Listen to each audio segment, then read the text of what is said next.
Hola, ¿qué tal? Sean todos bienvenidos a este programa Conversando con.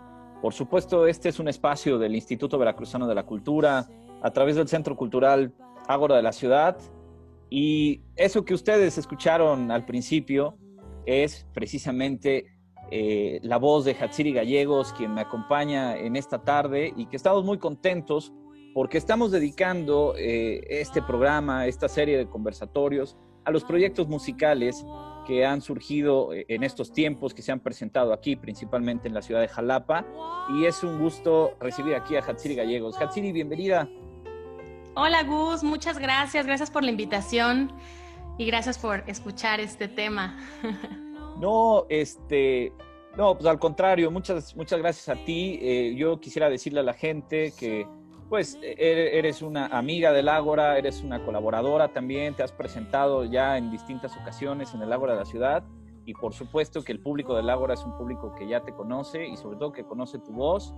Y ahora pues me da mucho gusto, Hatsiri, que estés presentando este trabajo. Sobre todo yo quisiera rescatar que veo mucha valentía en los artistas que han presentado en estos tiempos pues su trabajo, su disco, ¿no? Su música. Y de verdad es de reconocerse porque han sido tiempos complicados en este 2020, no es un misterio para nadie. Y pues muchas felicidades, Hatsiri, por tener ese valor de compartirnos tu trabajo justo en estos momentos. Muchas gracias, Gus. Pues sí, irremediablemente los artistas no podemos parar o no debemos parar. Y a veces te llegan los tiempos difíciles cuando estás haciendo, produciendo o ya lanzando proyectos, ¿no? Y no podemos parar porque además seguimos creando, seguimos haciendo, seguimos practicando y aunque el tiempo a veces se detiene en esta pandemia y cosas raras están pasando, en realidad en la vida del artista no se detiene, al contrario, a veces se revoluciona. Claro. No, claro que sí, nos acordábamos, de hecho, pues hace 5 meses estábamos estrenando tu live session que fue grabada precisamente en el Ágora de la Ciudad, en un concierto muy bonito, ¿no? Y que pues el público del Ágora creo que disfrutó mucho en las redes sociales y es increíble, vemos, que 5 meses después pues estemos ya presentando ahora tu disco y tu álbum, el volumen 1 de Hatsiri. Sí, pues desde la grabación del live ahí en el Ágora fue muy grato estar ahí. Ahí tuvimos la oportunidad de tener poco, pero público, ¿no? Ya de los últimos conciertos que di en vivo y que recuerdo con mucho cariño y mucha nostalgia. Y bueno, pues que salió este año en medio de todo esto y que lo haya disfrutado la gente. Yo cada vez que lo veo y lo reveo, me encanta. Me gusta mucho recordar esos tiempos y esos tiempos en los que nos juntábamos con los músicos en vivo a tocar. Claro, claro que sí. Hatsiri, en este volumen 1, pues está por demás decir que tú, tu música, tu sonido es el jazz. Al parecer, vamos, estás presentando estándares de jazz, hay unas canciones ahí también en español. Cuéntanos un poco cómo fue el proceso de grabar este disco. Pues sí, yo me he especializado en el género del jazz. Y bueno, canto toda la música popular en realidad, no toda, pero me gusta la música popular. Y precisamente para esta grabación, cuando decidí y encontré a este grupo de músicos maravillosos que me acompañaron, decidí hacer un poco un tributo al repertorio que había como pues trabajado en los últimos 10 años de mi vida, desde que empecé como amateur hasta ahora que ya hasta soy docente, ¿no? Y creo que todo ese repertorio es pues muy cercano a mí, le tengo mucho cariño, también ya es repertorio bastante viejo, que yo quería grabar, quería que se quedara, ¿no? Hacerlo de una manera profesional y bueno, después del resultado decidimos sacarlo como álbum y todo que van a ser 2 volúmenes, el primero que salió hace unas semanas, es prácticamente un tributo al repertorio del American Songbook o el cancionero americano, aunque sí incluí algunos temas latinoamericanos porque bueno, siempre he querido cantar en español, incluyo temas que me gustan y que cada vez conozco más del repertorio de México y de Latinoamérica, repertorio en español. Y pues este primer álbum, primer volumen, tiene muchos temas, muchos estándares de jazz, e incluí 2 temas del repertorio latinoamericano, que uno es Alfonsina y El Mar, que es uno de los temas que siempre canto, siempre en mis conciertos, en mis grabaciones, y un bonus track que incluí en donde está el baterista Rivelino Quirós con el tema Amar y Vivir, que es uno de mis boleros favoritos de Consuelo Velázquez. Y bueno, de ahí ya están todos los demás temas, muchas baladas, muchos temas de amor, etcétera. Que por cierto, este tema, Amar y Vivir, lo interpretaste en la live session del Ágora de la Ciudad, de ahí, ya de ahí lo conocíamos. Y bueno, volviendo a esto, la alineación que presentas, este grupo que formaste, se aprecia una sincronía, se aprecia ahí un entendimiento musical, ahí principalmente yo lo veo ahí una conexión con el contrabajo, ¿no? Con el trabajo de Lasse Mork. Hay un par de tracks ahí donde prácticamente eres tú sola con él y realmente se disfruta mucho cuando 2 músicos se encuentran, ¿no? Cuando coinciden musicalmente. Sí, tienes toda la razón. Creo que no se planeó juntarnos con Lasse y con Edgar y después con Rivelino para grabar. En realidad fue una consecuencia de que por juntarnos para tocar por primera vez hicimos tanto clic, tuvimos tanta sincronía, tan buena conversación en el escenario que decidimos dejar eso grabado. Y sí, la verdad es que con el maestro Edgar Dorantes, uno de los grandes pianistas, grandes acompañantes de cantantes, pues es prácticamente el trabajo está hecho. Y la sorpresa de tener a Lasse Mork, que también tiene una sensibilidad para acompañar cantantes, fue maravillosa. La sincronía fue muy, muy, muy linda. Y sí, mucha gente me menciona ahora del volumen 1 cómo resalta el contrabajo, su sonido. Y es que el sonido de Lasse realmente habla muy de lo que es él, de lo que quiere decir él. El sonido es increíble, pero los solos hablan hermoso, o sea, es precioso lo que hace. Sí, no solo, digamos, el virtuosismo de Lasse Mork, sino de verdad yo lo que disfruté más, debo decirte, fue esta comunicación contigo, ¿no? Que a veces eso es más difícil de lograr, ¿no? Comunicarse con el otro. Exacto, pues es que al final de cuentas yo justamente quería hacer esta grabación en ese estilo, en decir, vamos a tocar este tema y va a ser el pretexto el tema para lo que va a pasar en medio de esta conversación, este diálogo, ¿no? Estas preguntas y respuestas que salen espontáneamente, que muchas veces no las planeas, son parte ya de tu lenguaje, ¿no? Cuando hablan, la música es un lenguaje, a veces la gente no entiende, dice, bueno, pero yo no entiendo lo que me quieres decir cuando haces esto, pero lo que no entienden es que es el lenguaje que nosotros tenemos, esa conversación que tenemos en el escenario con los músicos y que de verdad estamos hablando, nos estamos comunicando y con una línea, Lasse me estaba, como dicen, tirando línea, yo le estaba respondiendo, ¿no? Y Lasse sí, siempre fue como muy sensible, igual Edgar, Rivelino, o sea, todos se conocieron en ese momento muy bien, porque además no tenía tanto tiempo que tocábamos juntos, pero cuando alguien sabe, cuando alguien quiere, cuando alguien lo hace honestamente, se nota. Y creo que eso es lo que más me gustó de esta grabación. Has dicho, yo creo, una palabra clave que es diálogo, ¿no? Me parece que hubo diálogo entre ustedes en este grupo que formaste alrededor de tu repertorio, de tu voz.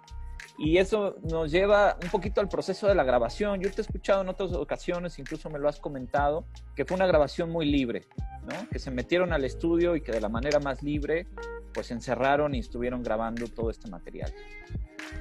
Sí, pues digamos que yo les envié como una lista de repertorio previamente. Nos juntamos unas semanas antes. Te digo, tuvimos un concierto, fue cuando decidimos vamos a grabar porque nos gustó mucho cómo sonamos. Y de esa lista como de 25, 30 temas que yo les envié, yo fui como llamándolas en la grabación, ¿no? O sea, yo decía, bueno, ahora vamos a hacer tal tema, tal tema. Fueron pocos los arreglos premeditados, arreglos que yo hice o que en ese momento se hicieron o que en algún ensayo dijimos, ¿por qué no empezamos así, así? Pero fue de una forma muy tradicional, te digo, resaltando la parte de la improvisación, la parte de la espontaneidad, de lo que pasa en medio de, ¿no? El acompañamiento, todo esto que es tan pues le da toda la identidad al jazz, ¿no?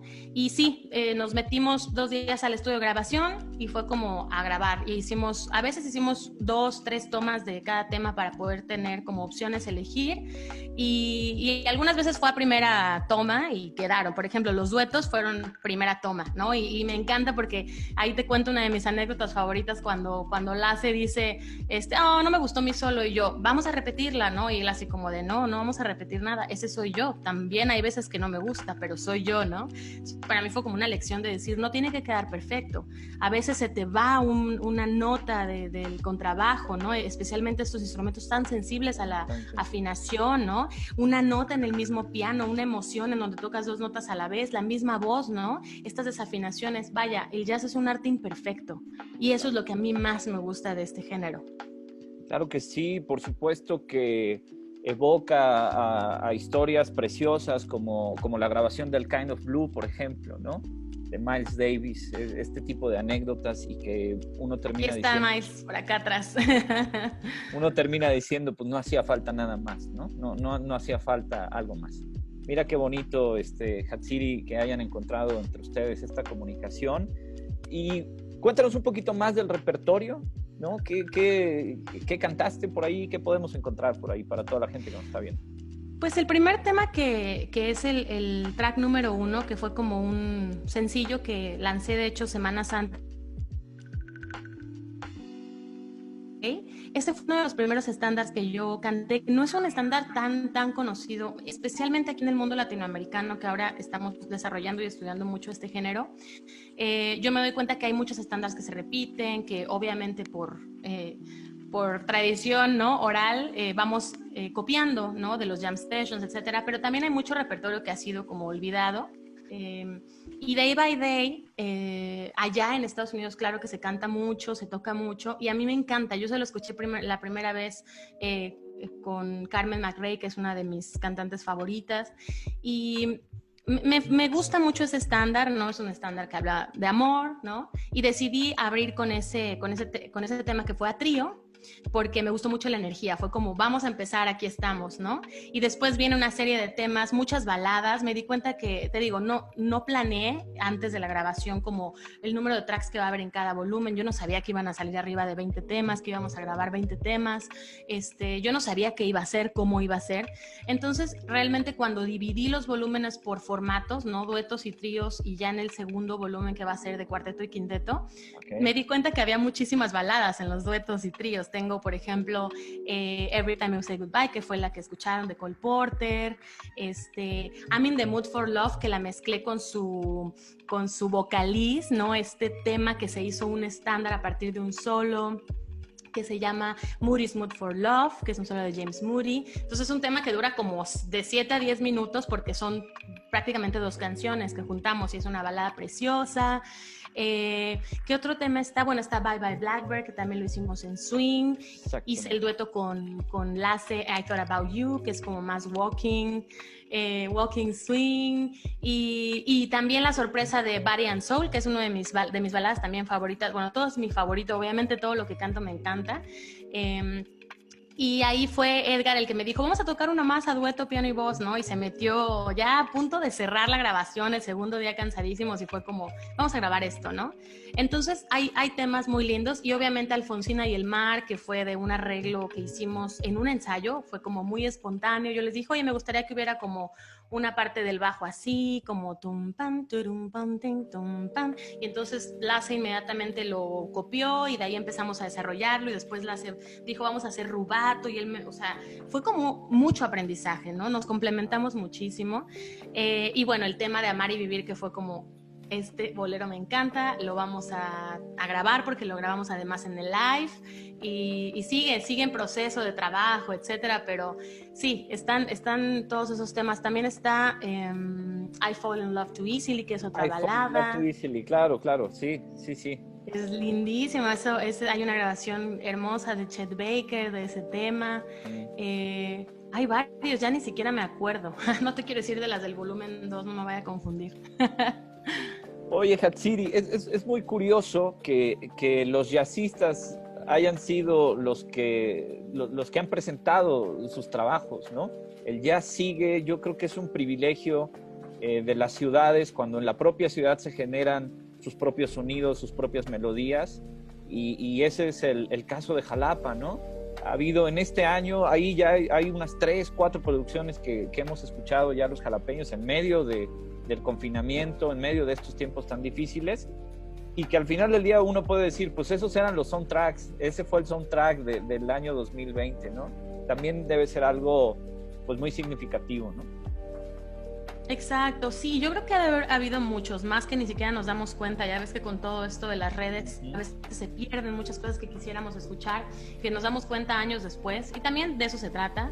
En la Ciudad de México también ha habido un buen de estrenos, y eso es lo que te decía al principio, es prácticamente imposible parar y decir, bueno, de aquí a que pueda tener conciertos o de aquí a que podamos ejercer, ¿no?, en vivo y hacer lo que queremos hacer, voy a detener este lanzamiento para... No, yo creo que es más bien que viene, que sigue. Ahorita saco esto, que sigue, ¿no? Obviamente sí ha traído consecuencias en la economía de muchos de los artistas, ¿no? Claro. Y eso es lo más lamentable, pero si dejamos eso a un lado, el arte sigue y se mueve y debe de seguir. Claro que sí. En ese sentido, cuéntanos un poco acerca de cómo estás distribuyendo este disco. Hay ahí un modelo interesante el otro día que escuché que lo comentabas. Platícanos dónde podemos encontrarlo, cómo podemos adquirirlo, sobre todo para que la gente lo compre.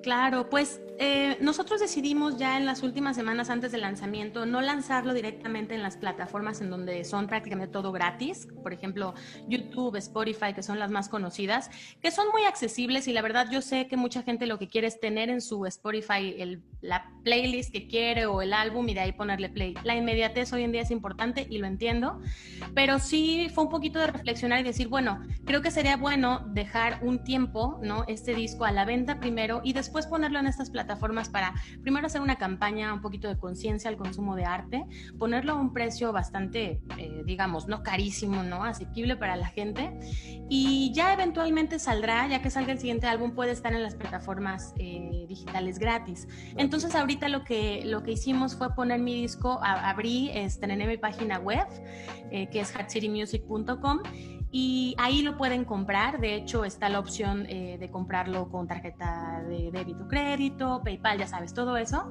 Y también está en la plataforma Bandcamp, que es una plataforma que te permite también tenerlo a la venta. Bandcamp ahora se está usando mucho porque es como la forma en cómo los músicos pueden vender su música, pero también Bandcamp toma mucho un porcentaje del álbum, o sea, te toma el 15% y además te quita todo el cobro de las tarjetas o de PayPal. O sea, tampoco es como que sea lo más justo. Yo les decía a mis colegas, bueno, sí, Bandcamp te da la plataforma, pero te sigue cobrando, ¿no? Claro. Entonces, bueno, yo lo tengo en mi página web directamente conmigo. De hecho, pueden incluso depositarme directamente, yo les mando el álbum, o lo pueden comprar por Bandcamp. Bandcamp tiene la facilidad de tener una aplicación en donde ahí pueden escuchar la música que compran, si es que no quieren descargar el álbum o todo, porque este es el rollo, ¿no? La otra vez le contaba a una amiga, es que es difícil explicarle a la gente que tiene que recibir los archivos, ponerlos en su computadora y de ahí meterlos a su celular para escucharlo, cuando ellos lo que quieren es darle clic y que se escuche, ¿no? Claro. Y es como cuando te dan un disco hoy en día, a veces ya ni siquiera lo puedes poner en tu computadora porque no tienes para discos. Entonces se vuelve súper difícil decirle a la gente, sí, vas a batallar 5 minutos en bajar, subir, poner, acomodar, por haberlo comprado, ¿no? Lo que la gente quiere es clic y ya, pero no es difícil, realmente. Yo lo que hago es darles mucha asistencia si lo necesitan, y también la otra que yo pensaba es que hay gente, por ejemplo, muchos de mis alumnos que no tienen ahorita la posibilidad de comprarlo y que me dicen, yo quiero escucharlo, o por ejemplo, al grupo de mis alumnos yo les dije, se los regalo con mucho gusto y se los di, ¿no? Y claro, es muy lindo porque te escriben, te agradecen, ¿no? A diferencia de que cuando está en YouTube, nada, le ponen play y no sabes ni quién lo escuchó. Entonces también es eso, ¿no? Si hay alguien del público que nos esté escuchando y que quiere el disco y no lo pueda pagar, que me mande un mensaje que sea un poquito más personal y me diga, mándame el disco, y con todo el gusto yo se los regalo, ¿no? Y también, si hay gente que lo puede comprar, que lo compre. Si hay gente que puede apoyar, en Bandcamp puedes pagar más de lo que cuesta el disco como digamos una donación extra, y también que lo hagan. Hay gente que ha pagado 5 veces el precio del disco, ¿no?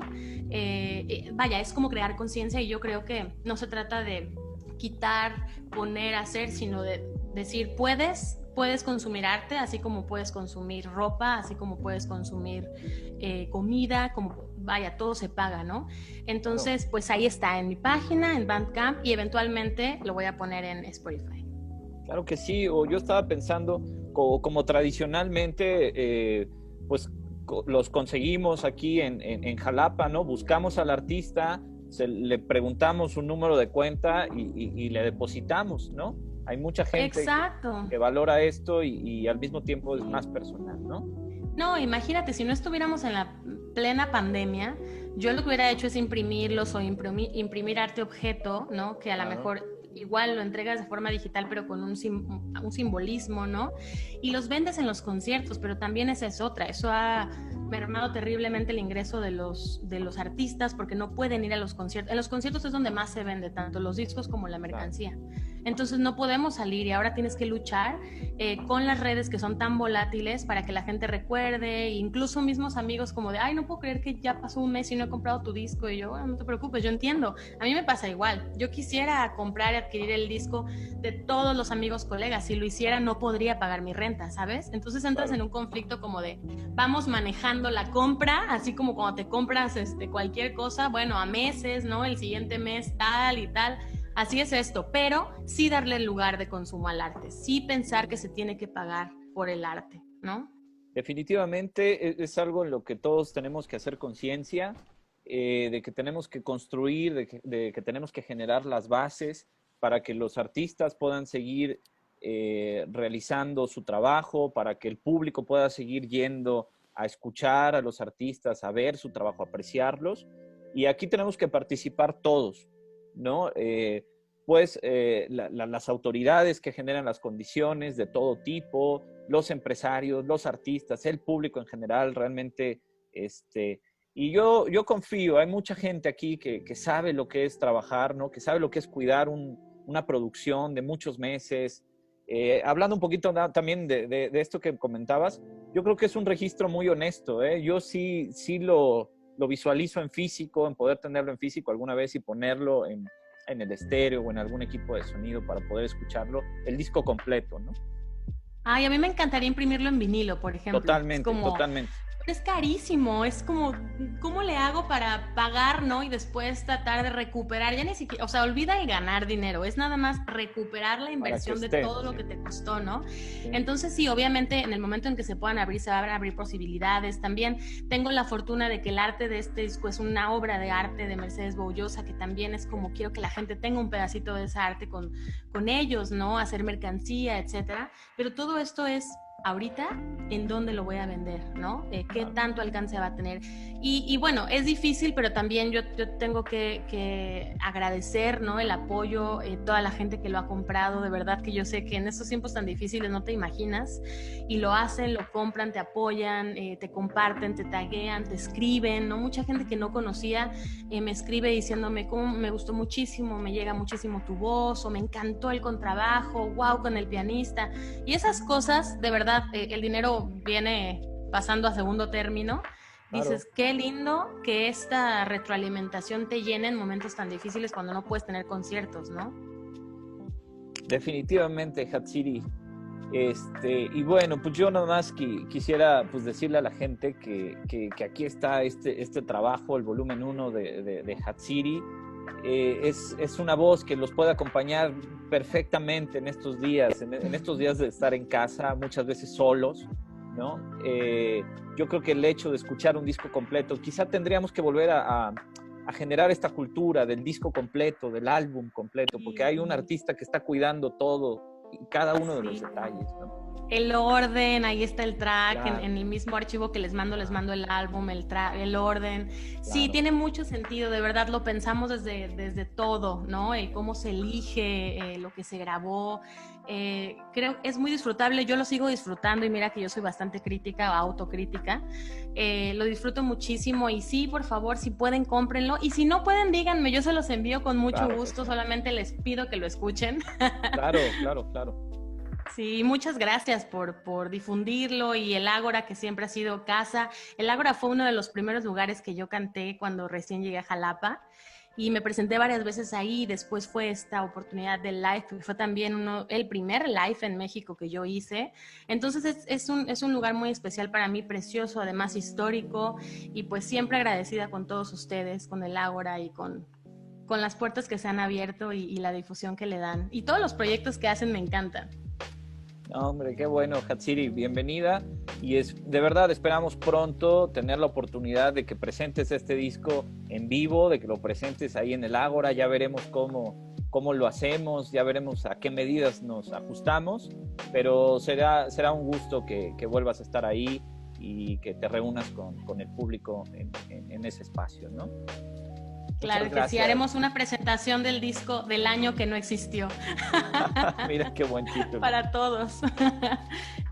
Pues muchas gracias a ustedes, a ti, Gus, por abrir el espacio a los artistas, al Ágora por todo el apoyo y a la gente que nos escucha. Gracias. No, al contrario, muchas gracias a ti, muchas gracias a todo el público que nos acompañó y les recordamos en seguir todas las actividades que tenemos aquí en el Ágora de la ciudad y en estos conversatorios que van a estar muy interesantes y por supuesto llenos de música producida aquí en la ciudad de Jalapa. Muchas gracias a todos y nos vemos en el próximo Conversando con.